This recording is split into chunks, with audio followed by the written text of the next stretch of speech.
हे दोस्तों, कैसे हैं आप। उम्मीद करता हूं आप अच्छे होंगे। मैं हूं विनोद राज। स्वागत है ट्रिकी हिंदी साहित्य चैनल में। दोस्तों, आज हम कक्षा 12 की जो एमपी बोर्ड में संचालित हिंदी विशिष्ट स्वाति नामक पुस्तक है, उसके पद्यखंड के पाठ 4 नीति धारा या नीति काव्य के पहले पद्य का, जिसका नाम है अमृतवाणी, जिसकी कबीरदास की साखियाँ दोहे सम्मिलित हैं, उनके अर्थों को समझने वाले हैं, उनको हम पढ़ने वाले हैं, क्योंकि यह पाठ आपके पाठ्यक्रम में सम्मिलित है। इससे कोई भी कविता या कोई भी रचना हटाया नहीं गया है। इसमें 2 पाठ हैं नीति काव्य में। एक आपके अमृतवाणी है जो कबीरदास की है, और दूसरा दोहे हैं जो कि बिहारी की है। तो आज हम पढ़ेंगे कबीरदास के अमृतवाणी दोहों को। उससे पहले यदि आप मेरे चैनल को सब्सक्राइब ना किया तो सब्सक्राइब कर दें, बेल आइकन प्रेस कर दें, जिससे आपको आने वाली वीडियो की नोटिफिकेशन मिलती रहे। वीडियो को लाइक करिए, कमेंट्स करिए, वीडियो को अपने दोस्तों तक शेयर जरूर करें, ठीक है ना। तो आज हम पढ़ते हैं, चलिए, अमृतवाणी के पहले पद का अर्थ, जिसमें उन्होंने संगत का महत्व बताया है कि हमें संगत अगर अच्छी है तो हमें क्या लाभ होगा, यदि संगत बुरी है तो उससे हमें क्या हानि होगा। तो देखिए, अर्थ होता है, कबीरा संगत साधु की जो करी जाने कोय, सकल बिरच चंदन भय बांस न चंदन हो। कबीरदास जी ने संगत के महत्व को बताते हुए कहते हैं कि जिस प्रकार सकल बिरच चंदन भय बांस न चंदन हो, जिस प्रकार चंदन की सुगंध प्राप्त करके आसपास के वृक्ष भी सुगंधित हो जाते हैं, अर्थात चंदन की भांति महकने लगते हैं, अर्थात सुगंधित हो जाते हैं।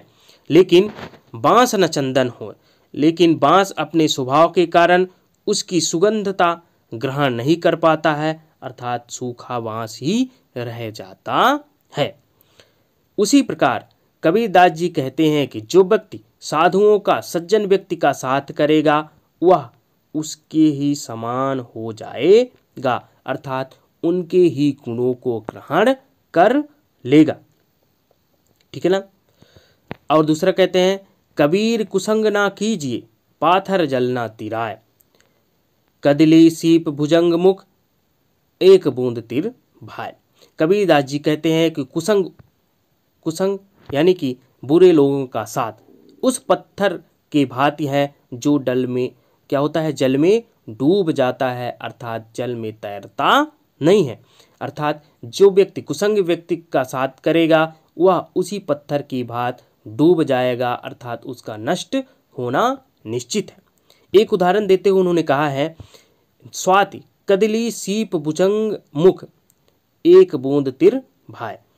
कह रहे हैं कि स्वाति नक्षत्र की जो बूंद है वह एक केले के ऊपर गिरती है। कदली मतलब केले के ऊपर गिरती है तो क्या बन जाती है, कपूर बन जाती है। और सीप यानी कि सीपी के मुंह में गिरती है तो क्या बन जाती है, मोती बन जाती है। और भुजंग यानी सर्प के मुंह में गिरती है तो क्या बन जाती है, विष बन जाती है। अर्थात तात्पर्य हुआ कि जो वही एक बूंद जैसी संगत कर रही है वैसा रूप धारण कर रही है। इसलिए हमें अच्छे व्यक्तियों का, सज्जन व्यक्ति का साथ करना चाहिए, जिससे हम भी उनके गुणों को ग्रहण कर सकें। यदि हम बुरे लोगों का साथ करेंगे तो हमें भी, हमारे अंदर भी बुराइयां आ जाएगी, ठीक है ना। इसके अगर अर्थ आप लिखना चाहते हैं तो आप देख लीजिएगा, वीडियो को स्किप करके लिख लीजिएगा, ओके। चलिए दूसरा देखते हैं। दूसरा इसमें है कि दे धरे का गुण यही, देह देह कछु देह, बहुरी ना देही पाइये अभी देह सुदेश। जो जल बाढ़े नाव में, घर में बाढ़े दाम, दो हाथ उलीचिए यही सयानो काम। कबीरदास जी कहते हैं कि इसमें परमार्थ की बात किया है, अर्थात उपकार करने की बात कहा है उन्होंने। कह रहे कि तुझे मानव का श्रेष्ठ शरीर प्राप्त हुआ है, इसलिए इस शरीर को धारण करने का फल यही है कि इस शरीर के माध्यम से जितना हो सके देह कछु दे, हमें कुछ ना कुछ दान करना चाहिए, अर्थात जितना हो सके उतना हमें दान कर देना चाहिए। बहुरी ना देहि पाइए अब की ही देह सुदे। कबीरदास जी कहते हैं कि जब यह शरीर हमारा मृत्यु की शैया में प्राप्त हो जाएगा, अर्थात नष्ट हो जाएगा, तब हमें इस शरीर को धारण करने, अर्थात इस शरीर के माध्यम से हम कुछ नहीं दे पाएंगे। इसलिए जब तक यह शरीर है तब तक हमें इस शरीर के माध्यम से कुछ न कुछ दान जरूर करना चाहिए, अर्थात अभी हमें दान कर देना चाहिए। जब मृत्यु की प्राप्त हो जाएगा तब फिर हम इस शरीर के माध्यम से कुछ भी दान नहीं कर पाएंगे। एक उदाहरण देते हुए उन्होंने समझाया है कि जो जल बाढ़ै नाव में, घर में बाढ़ै दाम।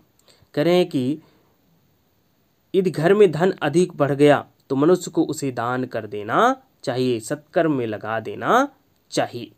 जिस प्रकार नाव में पानी भर जाने से उसे दोनों हाथों से बाहर निकाल देना चाहिए, उलझ देना चाहिए, ताकि नाव डूबने से बची रहे, उसी प्रकार यदि घर में बढ़ गया धन तो उसे हमें सत्कर्म में, दान में खर्च कर देना चाहिए, जिससे कि धन के स्वामी को डूबने से वो बचा दे।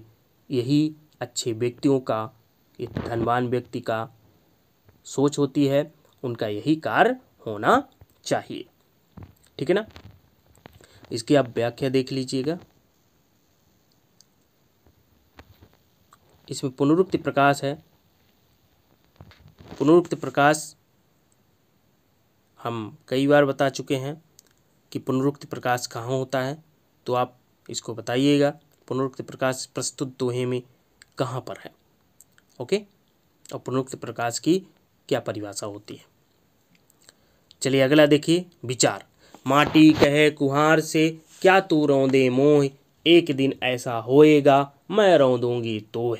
यह तन कांचा कुंभ है लिए फिरे ते साथ, टपका लागा फूट गया कछु न आया हाथ। कबीरदास जी कहते हैं कुम्हार के माध्यम से संकेत माटी से कहलाना चाहते हैं कि माटी कुम्हार से कहती है, कुम्हार तू इस समय मुझे अपने पैरों के नीचे डालकर रौंद रहा है, लेकिन एक दिन ऐसा आएगा कि मैं भी तुम्हें रौंदूंगी। अर्थात शरीर की मृत्यु हो जाने पर यह शरीर 5 तत्वों में मिल जाता है। अर्थात कहते हैं कि यह शरीर मिट्टी का बना हुआ है और मिट्टी में ही मिल जाता है। एक दिन ऐसा आएगा कि मैं भी तुम्हें रौंदूंगी, अर्थात यह शरीर भी मिट्टी में ही मिल जाएगी। दूसरा उन्होंने दूसरे पंक्तियों में कहा है, यह तन काचा कुंभ है लिए फिरे ते साथ, टपका लगा फूट गया कछु न आया हाथ। कह रहे हैं कि यह जो शरीर है एक कच्चे घड़े के समान है, जिसे हम क्या करते हैं, साथ साथ लिए चलते फिरते रहते हैं, और उस कच्चे घड़े में वर्षा रूपी जल पड़ने से गीला होकर वह टूट जाएगा, अर्थात हमारे हाथ कुछ भी नहीं लगेगा। कहने का तात्पर्य यह है कि जब मृत्यु रूपी वर्षा की टपका लगेगी, गिरेगी, तो यह शरीर क्या हो जाएगी, नष्ट हो जाएगी, अर्थात मिट्टी में मिल जाएगा, तब हमें कुछ हाथ नहीं लगेगा। इसलिए मनुष्य को इस नाशवान शरीर में कभी भी अभिमान नहीं करना चाहिए। कुछ न कुछ हमें सीखते रहना चाहिए और अच्छे व्यक्तियों का साथ करते हुए, दान करते हुए, सत्संग का महत्व को समझना चाहिए, प्रेम के साथ जीना चाहिए। ओके, इसका आप देख लीजिएगा अर्थ। चौथा इसमें जो है वाणी के महत्व को उन्होंने बताया है। शब्द सहारे बोलिए, शब्द के हाथ न पाँव, एक शब्द औसत करे, एक शब्द करे घाव। जिभ्या जिन बस में करी तिन बास कियो जहान, नहीं तो अवगुण उपजय कही सब संत सुजान। कबीरदास जी इसमें वाणी के महत्व को बताया है कि हमें किस प्रकार की वाणी बोलनी चाहिए और किस प्रकार की वाणी नहीं बोलना चाहिए।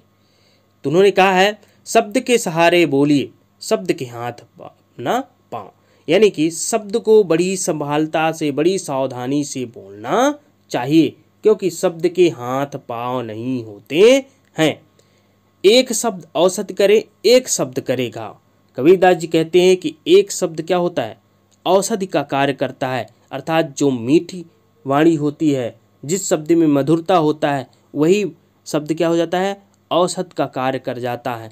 लेकिन जिस शब्द में कठोरता होती है, कड़वाहटपन होती है, वही क्या करती है, सुनने वाले के मन में घाव कर देती है।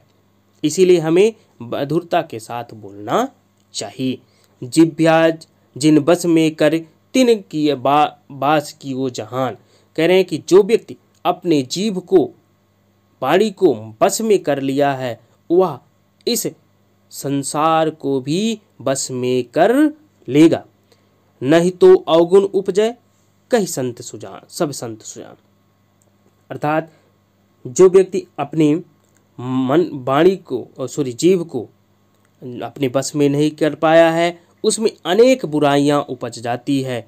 यही संतों का कहना है, यही सज्जनों का कहना है। ओके,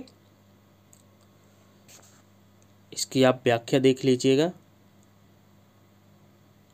अगला देखते हैं, पांचवा जो है विपर्यय उलटवासी, अर्थात दूसरे पंक्तियों के माध्यम से कहना, अर्थात सीधे न कह करके विपरीतता के साथ कहना और कुछ उलट करके कहना, मतलब बात को समझाना लेकिन अपने सीधे माध्यम से न कह करके किसी के माध्यम से कहना। ओके, तो इसमें इन्होंने कहा है, नदियाँ जल कोयल भय, समुंदर लागी आग, मच्छी बिरछा चढ़ गए, उठ कबीरा जाग।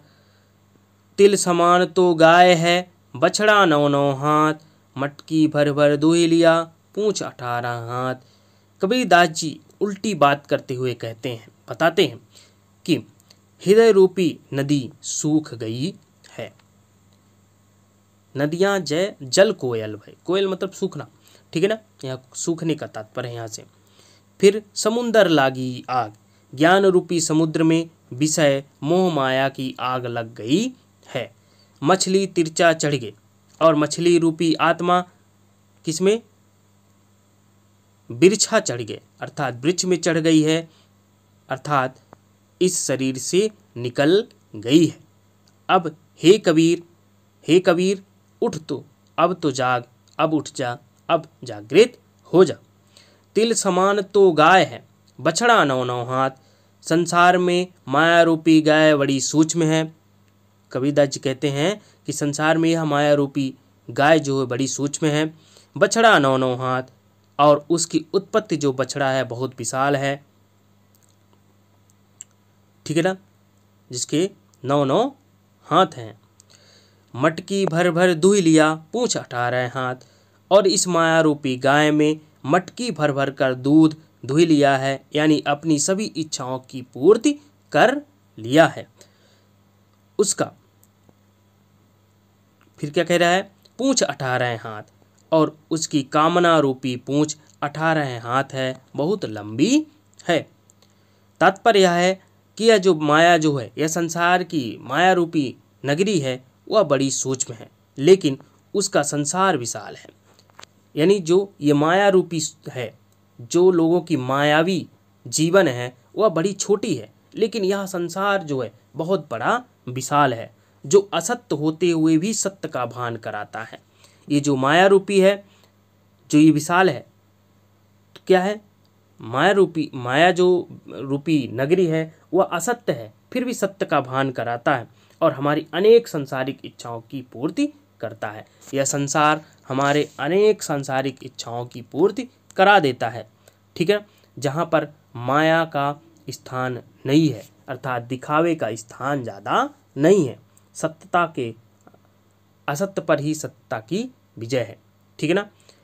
फिर उन्होंने कहा कि फिर भी यदि सब हमारी इच्छाओं की तो पूर्ति कर देता है, लेकिन यह हमारी इच्छाएं फिर भी अधूरी की अधूरी ही रह जाती है। इस विशाल संसार में हमारी सभी इच्छाओं की पूर्ति होती जाती है, लेकिन हमारी इच्छाएं कभी भी समाप्त नहीं होती है, ठीक है ना। इसके अर्थ को आप यदि लिखना चाहेंगे, देखना चाहेंगे तो देख लीजिएगा, इसमें पुनरुक्ति प्रकाश है। आप बताइएगा कि प्रस्तुत दोहे में पुनरुक्त प्रकाश कहाँ पर है, इसकी परिभाषा उदाहरण हम कई बार बता दिए हैं। ठीक है ना। तो दोस्तों ये रहा आज अमृतवाणी के अर्थ। उम्मीद करता हूँ ये वीडियो आपको अच्छी लगी होगी। यदि वीडियो अच्छी लगी हो तो वीडियो को लाइक करिए, कमेंट्स करिए, वीडियो को अपने दोस्तों तक शेयर जरूर करें। चैनल में पहली बार है, सब्सक्राइब ना किए हो तो सब्सक्राइब कर दें, बेल आइकन प्रेस कर दें, जिससे आपको आने वाली वीडियो की नोटिफिकेशन मिलती रहे। वीडियो की जो भी वीडियो आप देखना चाहते हैं तो ऊपर आई बटन में लिंक दिया गया है, वहाँ से आपको प्लेलिस्ट मिल जाएगी। प्लेलिस्ट में कक्षा 12 की हिंदी स्वास्थ्य की सभी वीडियो डाली गई है, वहाँ से आप कर जो भी वीडियो देखना चाहते हैं तो देख सकते हैं।